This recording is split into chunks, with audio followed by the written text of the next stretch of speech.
ఒకతనికి సద్గురువు నానక్ దేవుని పట్ల శ్రద్ధ కలిగింది.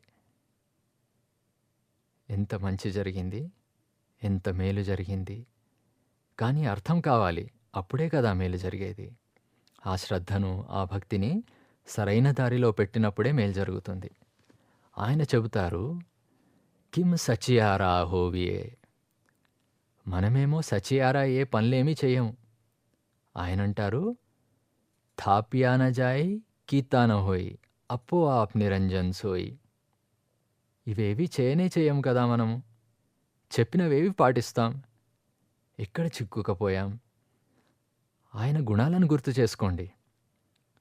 సత్పురుషులలోకెల్లా గొప్ప సత్పురుషుడు. ఏదో మామూలు సాధువు కాదు. ఎన్నో జన్మల నుండి సాధువుగా మారుతూ వస్తున్నాడు. ఒకే జన్మలో ఎవరూ సాధువు అయిపోరు.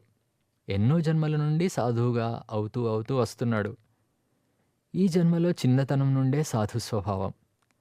తండ్రి పొలానికి పంపించాడు. పక్షులు తినకుండా చూడు బాబు, ఇదిగో ఈ కర్ర ఈ రాళ్ళు దగ్గర పెట్టుకో. ఏదైనా పక్షి వస్తే దాన్ని కొట్టి తరిమేసేయ్ అని చెప్పి వెళ్ళిపోయాడు. కూర్చున్నాడు పొలంలో. పక్షి తినడానికి వస్తుంది. అరే ప్రేమ పొంగుతుంది, దయ కలుగుతుంది ఆ పక్షుల మీద. हर्ज की चिड़िया ओ हर्ज का खेत ओ खा मेरी चिड़िया भर भर पेट. నానక్ కదా మరి గొప్ప సాధు పురుషుడు. మనసంతా మైత్రితో, కరుణతో నిండిన వ్యక్తి. ఈసారి పంట ఎప్పటికన్నా ఎక్కువ పండింది అంటారు.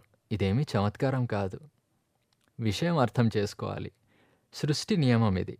ఒక మనిషికి లోపటి నుండి ధర్మ తరంగాలు, మైత్రీ తరంగాలు, కరుణా తరంగాలు వస్తే చుట్టుపక్కల వాతావరణం అంతా ధర్మంతోనే నిండిపోతుంది.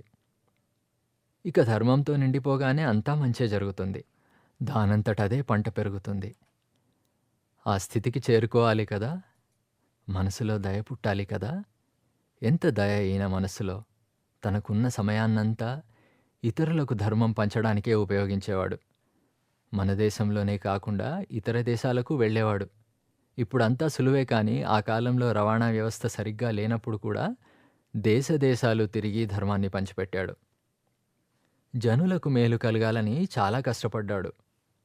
బదులుగా ఏమీ ఆశించలేదు.